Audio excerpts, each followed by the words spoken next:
So, I'm not going to quiz you about your work. I just want to have a Okay. conversation about stuff, okay? I can tell you how relieved I am to hear you say that, because Okay. this is pretty much my idea of like hell on earth, is talking about my own Yeah, work. well, although I do have one question about your work. Yeah. And it has to do with Gold Fame Citrus, the novel, and its setting. It's speculative setting about the future of the West. You have a story in the collection that's about the past in the West, the diggings. Yeah. And I kind of see the novel as kind of a bookend with that story on the other end. You're totally right. Yeah. Yeah. You're like absolutely onto something. I'd never seen it before, but now that you mention it, I can totally see it, because The Diggings is a story that's about the 49ers, but it's set in the past, but it kind of pretends to be about the past. Actually, it's about the future, our present. Like, it mentions the Donner Party, and we know the significance of the Donner Party or of the silver boom in Virginia City, if you're writing a book about Nevada.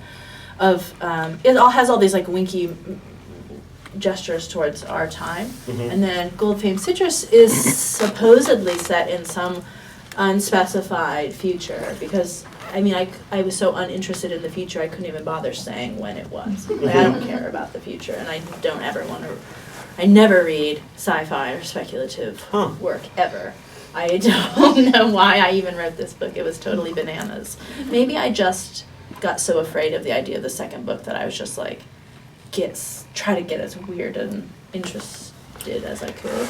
Yeah, I mean, I was, this is kind of off what I wanted. But the point is that that Gold Fame Citrus is like about the past, even though it's set in the future.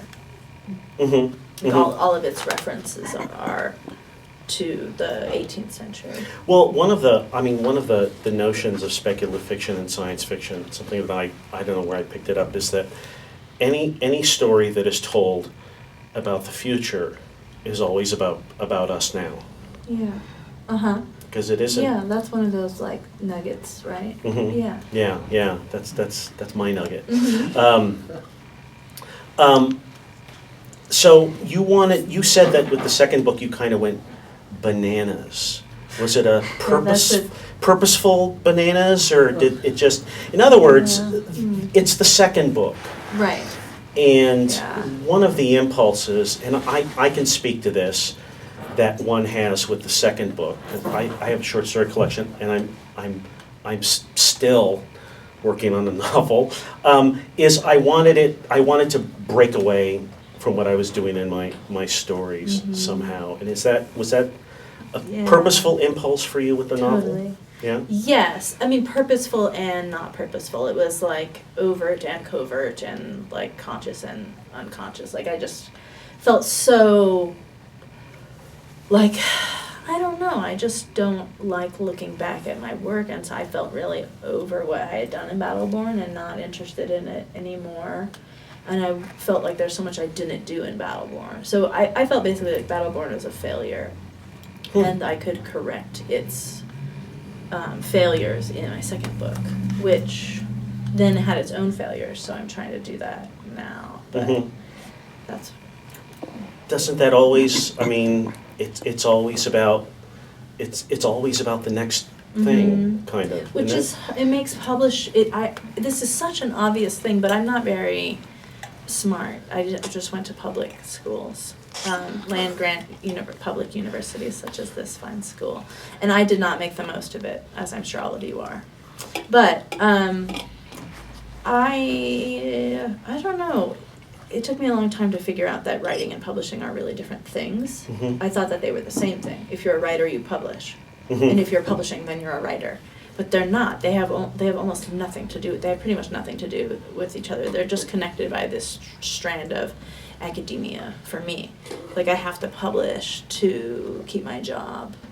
And I'll do that, but really I'd rather just put my stuff in like a vault like Salinger, but like I don't have any of that Catcher in the Rye money, so I have to keep publishing so I don't lose my job. But once, man, I don't know, I would love to just keep it all secret or show it to certain people. Like, I like to write things for, like, I'm writing something for you right now. You are? Mm-hmm.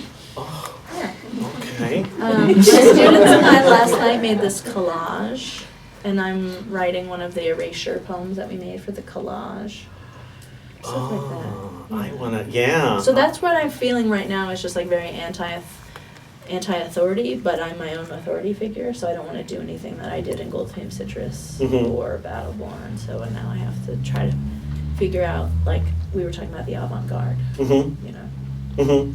Maybe that's kind of, I did like literary fiction, then swung back over to genre fiction, and then swinging way back over to the avant-garde. Well, yeah, well, the back and forth that she's talking about has to do with something that I gave you today. McHugh's theory. McHugh's theory. Maureen McHugh is a science fiction writer, and she has this very interesting notion of how science fiction becomes literary fiction, and then when it goes too far, it becomes avant-garde fiction. But not just science fiction, right? Like any genre. Any genre. Mystery or romance or whatever. Yeah. And it has to do with how excited the reader was on that spectrum.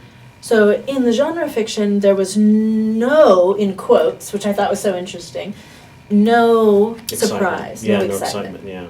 And then in literary fiction, there's some. Yeah. And then in the avant-garde, there's too much. Or a great deal. I don't know if it's too much or not. That's kind of, I guess, the question. Yeah. Her McHugh's notion is that in order for something to be a genre piece, the tropes have to be familiar and expected.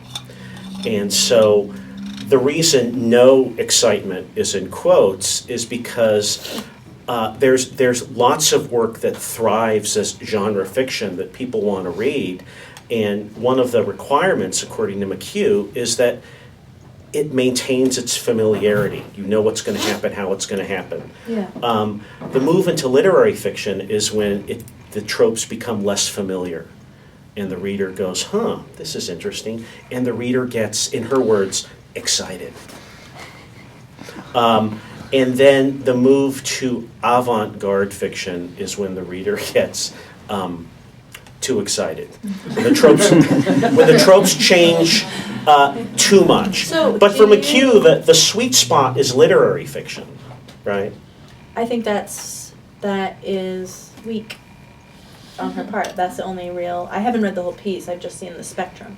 I was just made aware of this 2 hours ago, so I hope to have more lucid ideas in 2 more hours. Yeah. But it seems to me like they're all good. It just depends on, like, we're adjusting our expectations of what we think. Like, do you think of yourself as an avant-garde writer? No. Why not? No. I think of you as, well, I do. It doesn't feel avant-garde to me. I mean, part of the reason that It's just like that in your head? Yeah, it's like novelty. It's like that for my work. You and Kelly Link are like, what are they talking about? Surrealism. You and Frida Kahlo and Kelly Link are all like... We'll get to Frida Kahlo. Got a question about her. But for me, it's just avoiding, I mean, it's kind of the way you were talking about leaving your collection behind and moving on to something new and different. I don't want to be bored while I'm writing. Oh, God. And when I started out as a writer, I was very bored because I was doing, and this gets to your essay on Pandering, although a very different arena, I was writing what I thought I was supposed to write for like 5 years. What was that? Like, what did you think it was? It was about relationships. I'm Hispanic, so I'm supposed to write about being Hispanic because that's what I was told to do. So I wrote these memoiristic little pieces about being a poor Hispanic child in San Francisco, and I was miserable. It was awful. It was boring. And was it well received? Would you say? In your description, like, were you publishing it and it wasn't. This was good way responses and workshops. This was way before I was getting published, but yeah, it was well received. Yeah. It was very solicitous and I remember because it works to pander. You know, that's why people do it. Yeah, you know, it you does. do get rewarded. It does. Yeah, you do. And then when I wrote my first workshop orientation in a workshop, there were all kinds of problems with it. Nobody liked it. Yeah. There's no main character, nothing happens, it's like, you know. And I was at a point, I went to school later, I was like 33 or 34, and that's somehow that was the reaction I wanted, that they didn't like it. So that's how it dawned on One me. thing I love about my class that I'm teaching here is how old everyone is. We have a lot of people in the Jesus year. It's very exciting. Very exciting. How old was stuff. he, 30? 33, I think. 33, okay. We were debating this, the atheists were objecting and so on, but it's a very lively group. I like That's fine. I'm making them do such weird stuff, and they're all being, well, we'll see. Mhm. Some may not show up tonight. I told them they could have a free pass if they didn't want to. Okay, so going back to the thing you said about being Hispanic and feeling like you had to write a certain type of story. So that is a layer of like pandering or tokenism that writers of color have to deal with that I don't have to deal with. And I see it most immediately because I'm married to a Cuban writer, a Cuban American writer. And he's like always asked to write these think pieces about what he thinks about the Obama administration opening up, normalizing relations with Cuba. And he's like, I'm a fucking novelist. Like, I don't have an idea. If you want to know about what I think of Reinaldo Arenas, I will happily write that for you, but there's only one Cuban story. Or like, my friend Manuel Gonzalez, who writes what is erroneously often called magical realism. He writes more like fabulistic stuff or just deadpan satire. But he just gets called magical realism because his last name is Gonzalez. And his first name is Manuel. Exactly. Yeah. So it helps you understand, it's like a Mexican guy writing stuff like, Marquez was this and Manuel, never mind, Oh gosh, I've already gone off on my rant. I was just, do you know Valeria Lucelli's work? She wrote The Story of My Teeth. Valeria Lucelli? Lucelli. Yeah, she's a Mexican writer of Italian extraction, so her last name is Italian. She's such a powerhouse, and she wrote a beautiful essay in the new journal Freeman's. This is the infomercial part of the Q&A, but about the refugee crisis of children from Central America and Mexico to the United States. And the United States is not so humane response to that. And it's got me kind of thinking about these, like the unintended side effects of the culture wars, I guess I'd call them. Am I at all, how do you think of this stuff? Like, how do you formulate it in your head? Well, I mean, this gets back to your essay on pandering. And one of the things that I found remarkable about that essay is I have cheat sheets. I have a note that I wrote to myself. It's always so embarrassing when people quote my work, especially because some of it is so like foul. I'm like, who is that like filthy? I'm not quoting your work. Okay, good. I'm reminding myself what I wanted to say about good. it. The kind of, what does it say? The kind of self-examination you do on pandering is exciting to read, but I hate to go through it. In other words, I really don't think about that stuff unless it comes up. You obviously thought about it because something was happening to you. Things were happening to you that raised this issue and had you write this. I mean, now I'm gonna quote you.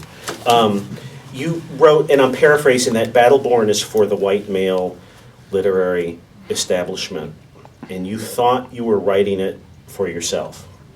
Yeah, and that didn't turn out that way. And you kind of disavow the book, which I think is okay.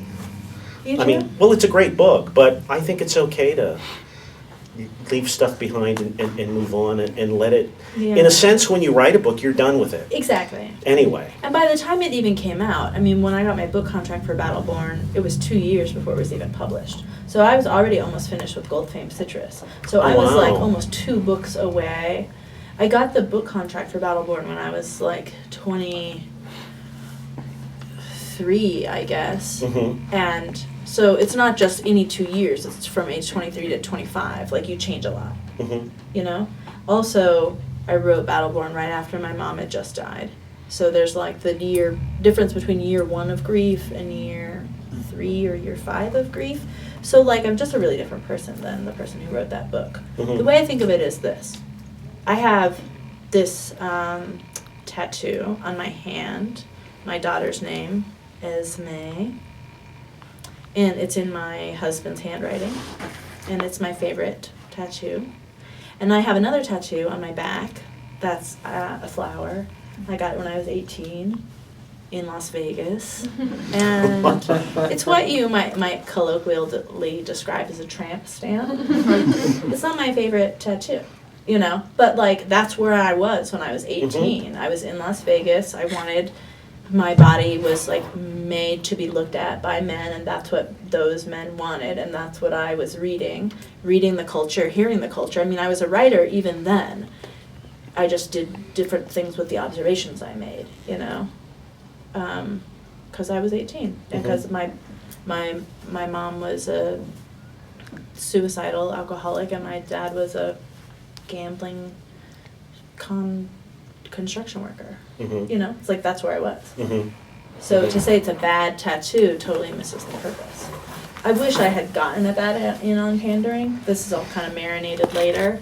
And every once in a while someone will say like, oh, you should write a follow-up or whatever. And I'm just like, I just want to fucking kill myself thinking about that. Because of what you said, like I'd hate to be under that kind of scrutiny. Like the experience of publishing on Pandering really knocked me for a loop.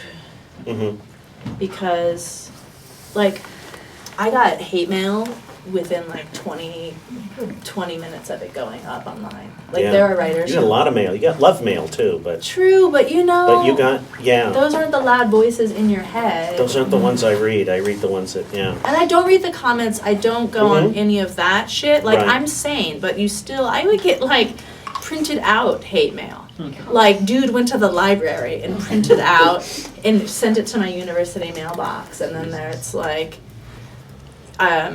you know, whatever you can imagine. So I didn't like that experience, and I felt really like distracted from the whole point I was trying to make. So it turns out I don't like having that big of an audience, I guess, if that's what it means to do that on the internet in 2016. I did not enjoy it. I much prefer, I mean, aside from the money thing, I have a mortgage and everything, but I think I would much prefer to be published by more independent publishers, and I'd rather maybe at this point be published in Tin House than the New Yorker.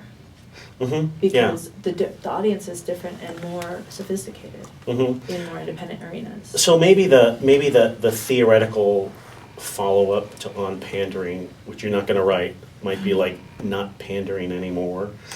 That's actually one of my many missives I received advised me to do that. And when it was published in certain Oh, to literally write something like that? No, to change the title of On Pandering to No Longer Pandering. Oh, and it was republished in the LA Times, and they changed it to that.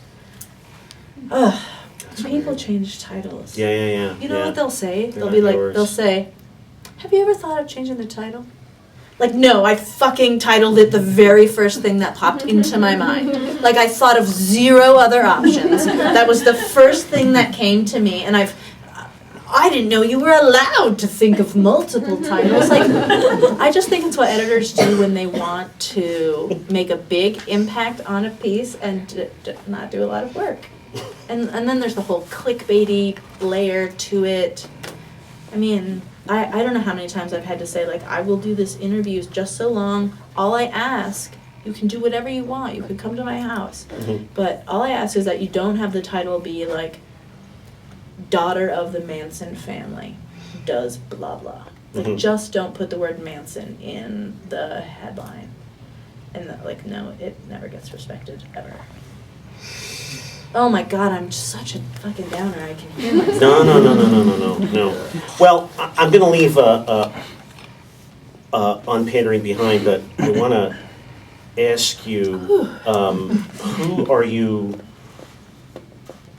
I mean, so much of that was talking about audience and influence, and so that essay was enacting you, it kind of dawning on you. Right. And so, who's your audience now, or do you even think that way as a writer? In other words, this is you dawning on you that you were writing for white guys. Right, right, yeah. Who are you writing for now? You know, I have since heard from a lot of people, especially women of color, who said, like, that was never available to me to even pander or to have that as my audience. And then they've described who they write for and what that looks like for them, you know, to be in a non-white writer in a white supremacist community, writing community inside a larger society, right? That's been a major education for me. But I don't really have the answer to that. I think right now I'm so still licking my wounds a little bit in a really pathetic way, which I admit to is like, oh man, my diamond shoes are too tight. Like too many people read my stupid think piece. But one, I don't want like some think piece about publishing culture to be like the most lasting thing I make. It's embarrassing, you know?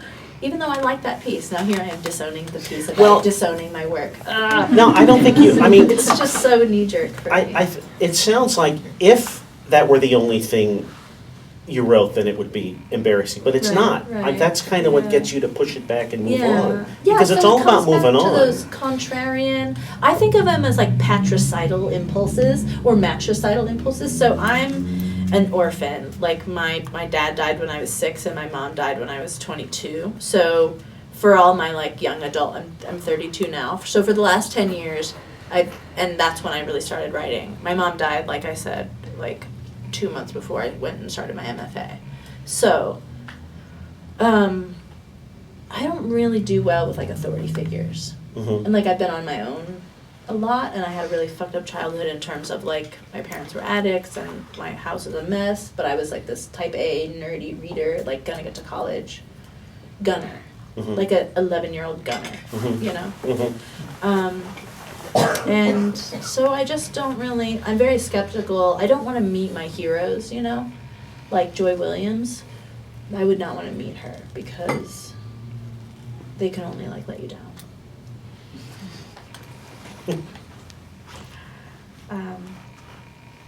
Wow, there's so much more time of this. It's just like, is that clock possibly right? They all say the same thing. It's like an episode of The Twilight Zone where I've been up here for 5 hours.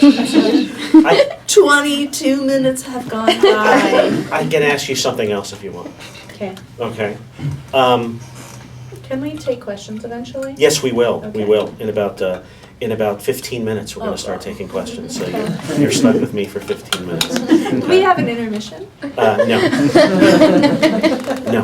Can we just read The Monk out No. loud? No. Leave these alone. These are prop books. Yeah, they are. Don't They are touch prop the prop books. I guess this, okay, I apologize. This kind of gets back to the notion of on pandering a little bit again. Gold Fame Citrus. One of the things that is interesting to me about McHugh's theory of literary fiction being the sweet spot is that that's talking about audience. Yeah. Who's gonna, not just who's gonna Yeah. read it, who's gonna buy it, who's gonna pay attention to it. And I think that's the place where her notion of how this works is kind of I don't know, awry a little bit. Did you it must have crossed your mind when you were working on Gold Fame Citrus that this is science fiction somewhere out there, and that's going to be problematic for you. How did that affect you working on it and thinking about it, and could you forget your audience while you're working on a novel? Well, partly yes, because as I said, the timing of the publishing schedule was a little bit funky. Some like important, like my editor's father passed away in the middle of it and so on. So it was even longer than normal, like I said, 2 years. And so I was I wrote most of Gold Fame Citrus in those 2 years. I wrote the first chapter in year 1, and then in year 2 I wrote maybe 70% of it. And then the final 30% took me like the next 3 years. While I was at Princeton, I finished it because I had to do so little work at Princeton. It was a wonderland. It was like, well, I can't go into it publicly, but it was cush. Totally cush. And so I finished my novel there. You can't go into it publicly. They don't let you. I have a non-disclosure agreement. Really? No. But no. Okay, happened? I'll tell you one thing. We didn't have meetings a lot at Princeton, but when we did, we were always served champagne. Are you kidding? I'm not fucking kidding. They literally have more money than they know what to do with. Like they would be like, it turns out we have $100 million over here. I think it was under a pillow.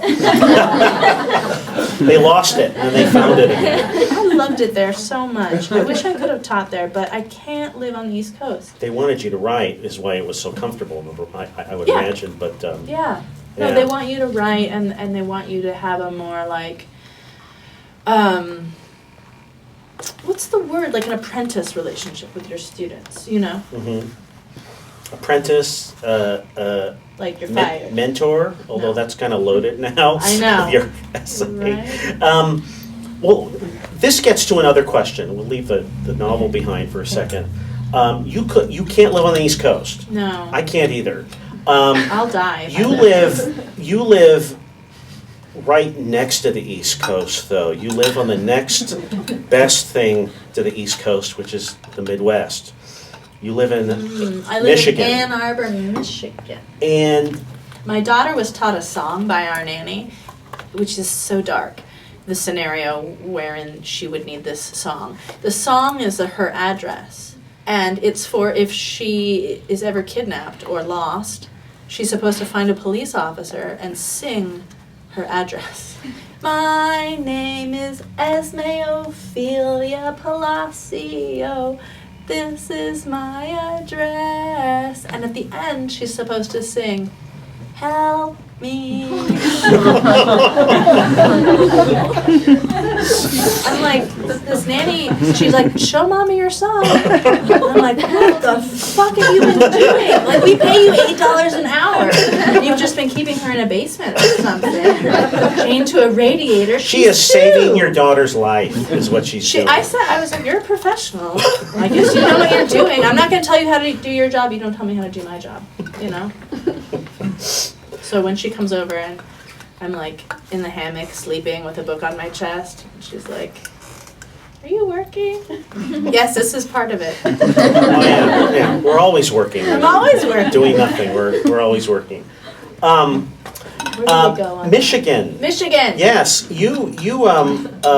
I wanted to talk about the West Yeah. because we talked about Let's this a do little that. bit. I want to How talk about that so when much. I've driven across country, and when I hit Fargo, I breathe a sigh of relief because that's when the landscape is just going to be just this for about 900 miles Yes. and nothing but sky. Yeah. And before that, when you get to the east, the sky starts disappearing and everything's little dells and valleys. It And like lowers down. get all it starts claustrophobic. lowering right in Ohio. That's Yeah. where it really yeah, zooms right in. yeah, it kind of drops It in does Ohio. Just It's boom. not that the land goes up. That's actually paradoxical. The land goes up over here Mhm. so that the sky is highest, like on Mount Rainier. Right, right. Or probably Mount Shasta, Mount Whitney. Yeah, okay. Yeah, fine. But He hates the outdoors. you're He stuck- already was like, don't even try to talk to me about the outdoors. yeah, no, I love. You want to talk about the West, but like just the I love the malls. West. Like all the park ranger stations in the Great American West. Yes. Have you ever been to And the the ranger cell phone stations towers in and the the cell West are the phone best cell phone towers and the strip in the nation. malls and the Yes, gas exactly. stations? Well, that's a really odd thing because I do not like the outdoors, but I love. It's for me. I don't know. I'm going to ask you what it has to do with you. Okay. But for me, it has to do with sky. Yeah. With being somehow underneath all of this. And I think I lose that whenever I travel like east. What is it for you? The sky is huge. Definitely. I think there's also something for a long time, like femininity is different in the American West for me. Mhm. Like when I first went to the Midwest, the first time I ever left the West was to go to grad school in Ohio. And I found it was very difficult for me to make friends with women. And I felt like women, especially like my colleagues who are my age, who had vaginas, they were women, and I felt like they were all up in my business. Like, they'd be like, can I get you anything to drink? I'd be like, I'll get it myself, you know? Or they'd be like, I'm good. And they're like, okay. And then I would go and get myself a Sprite, and they'd be like, oh, what are you doing? Like, you're in my fridge. And I felt like they were like my grandma or my mom. And I think it's because there's this kind of like frontier ethos and femininity. Like, you can be a little bit butcher in the West in a way. You know, like you're supposed to kind of know how to build a fire. And all your heroes, whether you like it or not, you're supposed to love, like Wallace Stegner and Tom McGuane, which I do love. Mm-hmm. But there's very few like female counterparts, and I didn't know of that many because I wasn't very well read as a young person. Mm-hmm. But there are more every day, thankfully. So yeah, it was like having a more robust model of femininity and individuality. I also find it a franker culture. Like, I'm not very good at small talk, and for this I blame, again, my orphaning, because I just feel like life is short and I don't have time to talk about the fucking weather, Mm-hmm. you know? I hate that shit. Mm-hmm. Well, you know, this is going to sound awful, but it's great that you're an orphan, because you got to that sooner, because I got to that, for me, it's growing older. Oh, yeah. Realizing I'm only going to be around for another, few years. Yeah. So I don't have feel time for small talk. Yeah. Here's an exercise if you want to know how to really feel that you will die. This is what you do. Count how many books you have left to read in your life. Like, how many books do you read in a year? How many books do you read in a month? Like, even if you read one book a week, that's only 50 books a year. So that's like, 30 years, that's 1,500 books. Like, we all probably have more than 1,500 books on our list. So, like, you'll die before you can read everything you even want to read right now. And that's if people stop publishing books. Yeah, I don't want to do that exercise. Yeah. I don't think you need to. Yeah, I definitely think that you know you're going to die. I don't want to. Yeah. All right, let's move on. It's better for your writing if you know that you're going to die. Okay, Frida Kahlo. I bought the book that you assigned for your master class. I know, you told me that. It made me very nervous. Why? Because I felt like you were like spying on me. Oh yeah, no, I didn't. Don't worry, I didn't read it. I'm just going to pretend I did. Okay, good. No, I started number one, it is a heavy book because it's got all those color plates in it. It's So wonderful. pretty, huh? Yeah. You could not have that as an ebook. It's a beautiful book. Yeah. I wish it were And like twice as big. I'm interested in your interest and engagement in Frida Kahlo, because I'm always interested when a writer kind of, because I've done this, finds something and goes, I'm gonna read. Like for me, it's what are yours? it's John Coltrane. Yeah. I don't know anything about jazz, and I get bored reading about jazz, but I have like 35 Coltrane albums because there's something going on that I'm trying to figure out, and I love trying to figure it out. Mm-hmm. And I'm wondering, is that? Yeah. And so, what's Kahlo for you? Well, I'm new to her, Mm-hmm. and I came to her by way of place, going back to place. Mm-hmm. So my sister moved to New Mexico right when my niece was born. This is the happy portion of the show. All the stories I'm about to tell you are happy, and they won't remind you of death. Get ready. some of you may want to leave if you really need to be dark and emo or something. My sister moved to New Mexico, and so I started traveling there to Taos first, and then she moved to Albuquerque, and then I got this job at a low-res thing in Santa Fe, so I go to New Mexico a lot.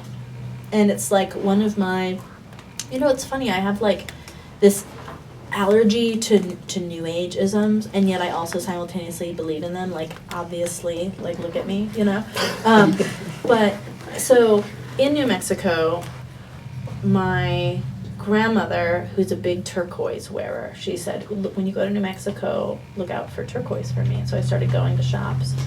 And what would happen is I would buy her a piece and send it to her. And she is like getting scammed by this Native American tribe, but that's kind of another story. I'll tell that at like the cocktail hour or whatever. Yeah. But it's a pseudo-Native American tribe, I should say. It's just a person pretending to be a Native American tribe, and my grandma sends them like $13 every month.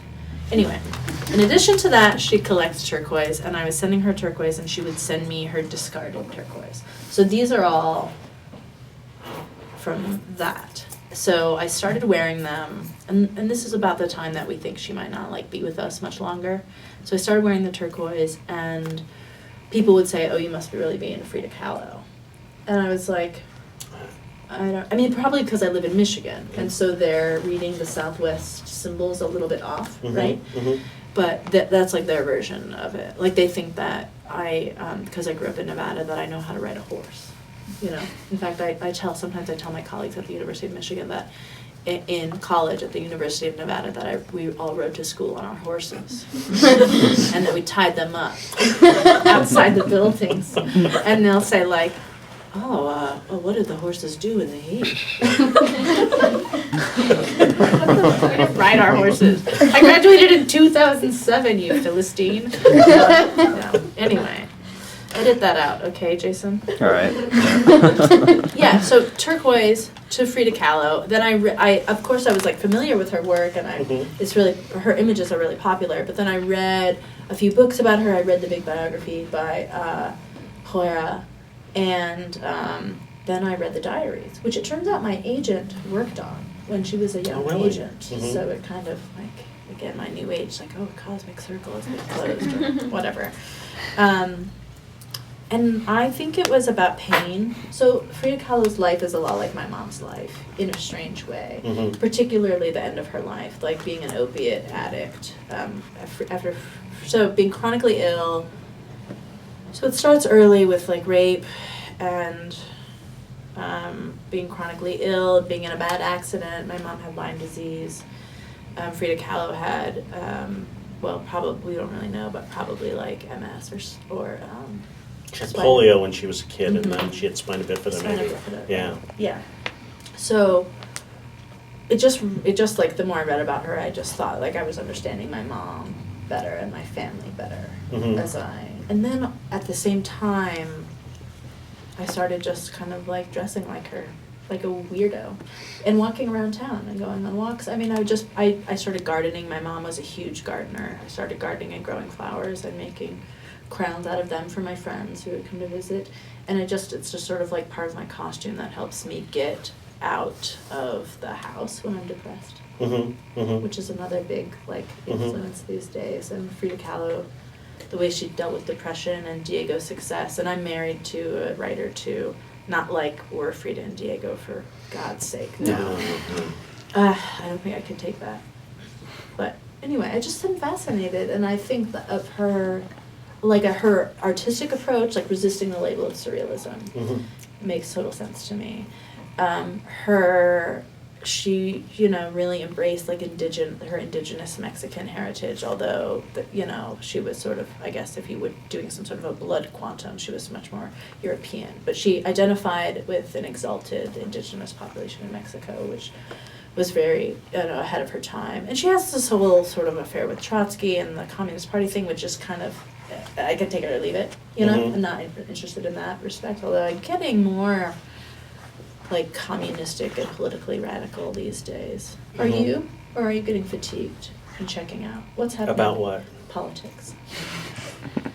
Oh, yeah, no, I hate it. You're not going to even let me bring it up. Controlling the conversation. Moving on.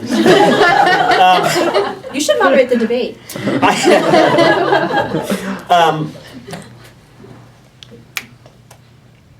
Fuentes, he wrote the Yeah. intro to the Intimate Diaries. I call him Carlos. Carlos. Yeah. Carlos. Frida and Carlos. Fantasy requires a realistic brush. Yeah. This kind of echoed her Kahlo resisting surrealism. And you know what it reminded me? McHugh. It goes back to McHugh. To that spectrum thing. Yes. Yeah. So this is why people don't know what to do with writers like you and Kelly Link and Karen Russell and Amy Bender and Milhauser and some of George Saunders. George Saunders writes realism, but you know the weirdo George Saunders stuff? Yeah, people don't know what to do with that because they're stuck in this genre versus literary binary. But the trifecta where the avant-garde comes in, that's why I was saying that I do think of you guys as avant-garde, and it's the realistic brush, you know, like the realism in magical realism, or although that's a kind of an insufficient label these days. Like, would you say that Karen Russell is magical realism? No. But there's something else. Foot, people call it slipstream, or what do you guys call it? Some people call it fantasy. Right. I don't know. Speculative. I don't know. Or I mean, fabulist, or neo-fabulist, I heard it called. I like that one. I worked so hard to learn all these academic terms. There's a lot of them. And so I always want to use them. I overuse them. I'm a bit of a poser like that. The realistic brush reminded me of what Flannery O'Connor said about the wooden leg. If you want it to work as a symbol, it can do that, but it's a wooden leg first. Yeah. And I think of her when I think of how you're talking about Frida Kahlo, because she was reacting against people trying to understand and place her work. Yeah. You know? So, and here's my theory about that, is that has been in the 20th century like a really feminine undertaking. Like, again and again and again, you see female artists, and some men too, but mostly I think female artists defying and resisting categorization in a really important, quiet, polite, but like defiant way. So Frida Kahlo, Joan Didion, Amy Bender, Joy Williams, that new book she has, 90 Stories of God, Maggie Nelson. Who are some others we were talking about? Sally and I were talking about this. Yeah, Sally. Claudia Rankin. Huh? Claudia Rankin. Claudia Rankin. Yeah. Just a defiant ungenreness. And, of course, it's like experimenting with genre or experimental prose is not a new thing, and it's not as though just women do it, but women seem less likely to explain the genre. Like, this is a little bit of a clickbaity type of thing, but it's like male writers are more comfortable mansplaining their genre. So take, for example, John DeGatta, not a novelist, but a prose writer. He not only writes in this, arguably avant-garde mode, but he also explains it. He's his own best critic, right? Same thing with Tim O'Brien, whose work I love, adore. Same thing with DeGatta, by the way. Believe it or not, even though he's a bit of a turd sometimes, but I love his work. Tim O'Brien, he tried to coin the term autofiction. Remember that? Autofiction, he wanted us to call the things they carried. It's like, that's not going to catch on, Tim. That sounds like a category on RedTube, autofiction. So, and that's going back to Capote and blah, blah, blah, blah, blah. Like, there was this academic and artistic tradition that were masculine. Like, have you ever noticed how PhD robes, they're to hang around a button? But women, of course, we don't have buttons there. That's because we're not supposed to be here. They're not made for us. It's this vestige of pre-coeducational days. Anyway, how did I get on that? What a wild ride. Still so much more time. Yes. Well, you know I what? have to go to the bathroom. It's time for questions from you folks. Yeah. Any of you had any questions? Please do Claire, ask questions. please. Or if you don't ask them, we could all just go early. Oh no, yes. Sorry. Just what you were saying about pandering to a male audience. I'm in Alexandra's class, and we were talking a lot. Was it? I'm blanking on the name. Adrienne Rich was saying that Virginia Woolf pandered a lot to the male audience without realizing. And I'm wondering how and when was it that you sat down and you realized that you were? Yeah. Because that seems like. Yeah. It was in a lesser known piece by Adrienne Rich where she writes about Battleborn. What? I'm just kidding. Yeah, I was like, what? That's just a super wonky academic joke I just made. I am so sorry. Please edit that out, Jason. Nothing. What happens here stays here. Okay, you guys. I think it was when I started getting reviews. So, of Battleborn. And I saw the way it was received in, maybe perhaps in the way those early stories of yours were well received. It was like, good job, you're giving me exactly what I expected.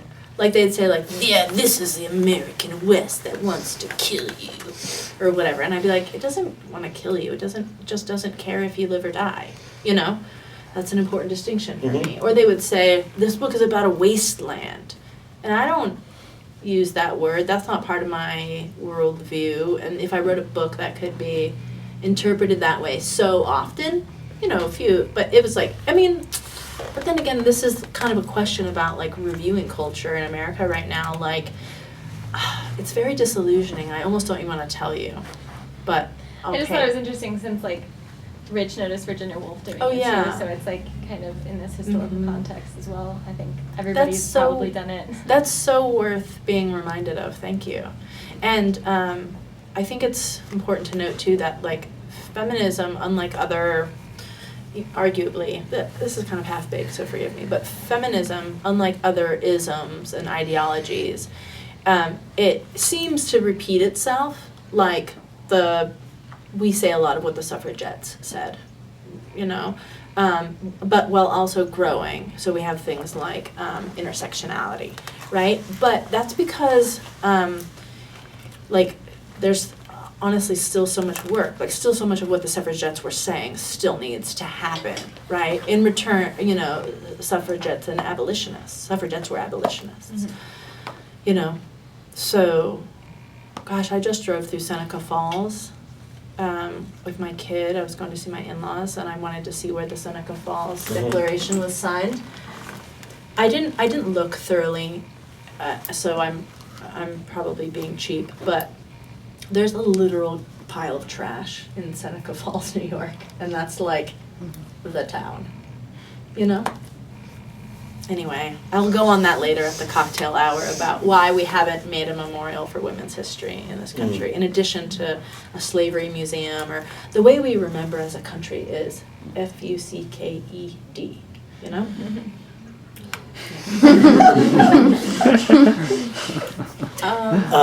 Anyone else? Yeah, Sally? I just have a question about Gold Fame Citrus. I was in novel workshop with Daniel last year, and I tried to write sort of a dystopian novel, and I kind of ran into problems in terms of the world building, sort of establishing the rules of the place. And in your novel, I felt like it didn't matter what was happening. I kind of accepted what was happening and ran with it. And I'm just wondering, in terms of that novel, did you spend a lot of time thinking about that place that you wrote about, or did it just kind of happen as you wrote it? A little of both, I think. A little of both. The way I started writing, I'll just tell you the origin myth of Gold Fame Citrus and hope that it'll be useful.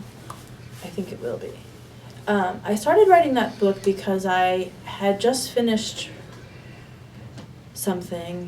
a story. So my ritual when I was a graduate student, maybe this will be useful to you all. When I finished a story, when it was really finished, I would write for like, you know, I would never sleep. I would just do days and days and days of writing before a deadline. And then once I finished a story, I would go to the store and buy a box of Cocoa Puffs or Cocoa Pebbles. Cocoa Pebbles are ideal, but Cocoa Puffs you can settle. And I just would eat the whole box. And of course I was very, very stoned. And this was my ritual. I would shut all the blinds in my apartment and watch Planet Earth. The Discovery Channel presents Planet Earth. Narrated by Sigourney Weaver or David Attenborough. Both are excellent. And it was the deserts episode. And I was like talking, it was like, this is the biggest sand dune in Mongolia.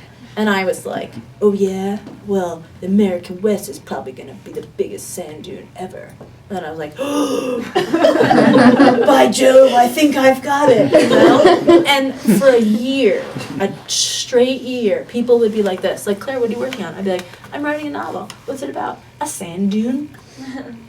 And they'd be like, a sand dune? I'm like, yeah, like a real pile of sand. I'm like, oh yeah, and it like moves around. I'm like, yeah, when the wind blows. Like that was my whole thing, and people were like, and then eventually in my friend group, everyone's like, stop asking Claire about her novel.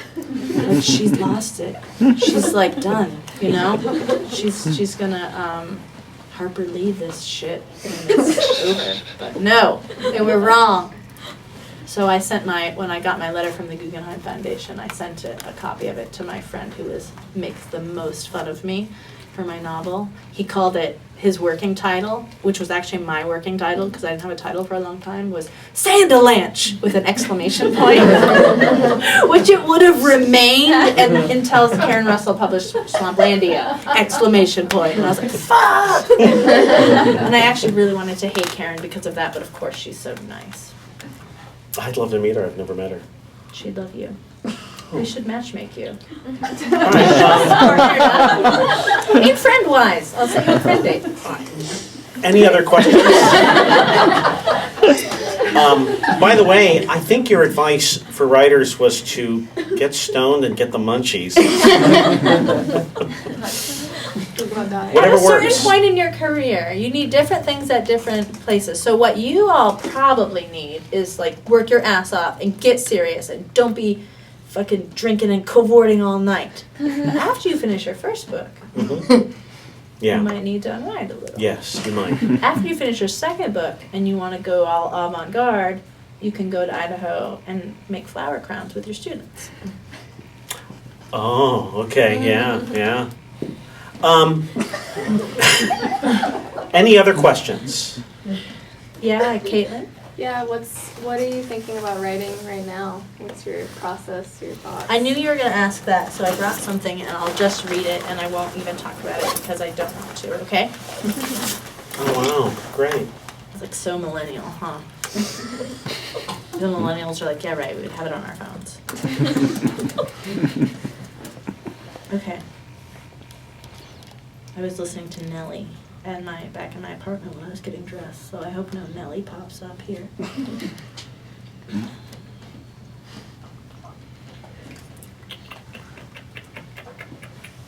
Maybe this one. Okay, I'll try this one.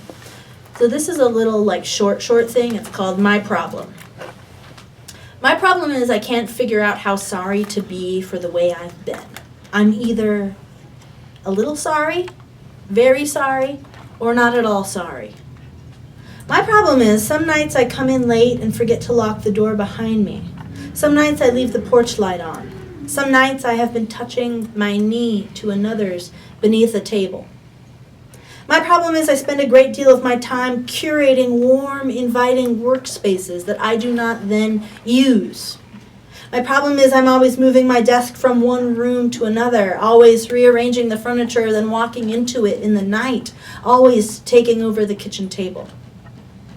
My problem is I get an email moment of silence, but get it too late, and the moment has passed, and the moment was silent. I can recall it only a half hour or so earlier.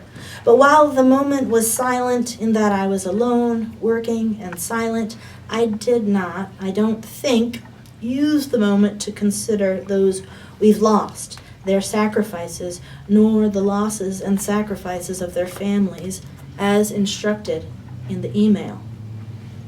At least these were not considered any more so than they ordinarily are, which is little. My problem is I have my own moment of silence and think not of victims but of the perpetrators and the wrong ones, the early ones, their trench coats, that they went bowling. My problem is I don't miss you. My problem is I could not imagine how final death is, and neither can you.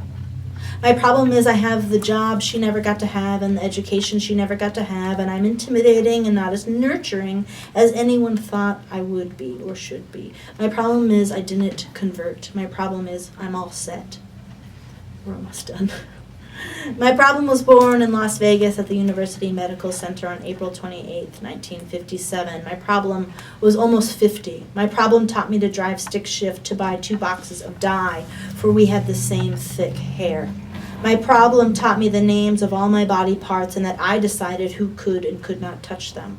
My problem is I never got to say goodbye, or I was always saying goodbye, goodbye, goodbye, goodbye, goodbye, goodbye, goodbye, goodbye, goodbye, so the meaning absconded as meaning does. My problem is I grew up poor. My problem is I'm not as well read as he thought I'd be. My problem is I'm a derivative, a copy of a copy, all faded. My problem is I have the thing where the wires in my brain are crossed and everything that's supposed to be joyful is frightening and vice versa. My problem is we married other people. My problem is I am hardly ever putting one foot in front of the other. I have a rock collection of rocks whose names I do not know and do not pretend to know. My problem is I am only a little bothered by all of this and want to change, not at all. The end. That's great. I think we're done. Thank you.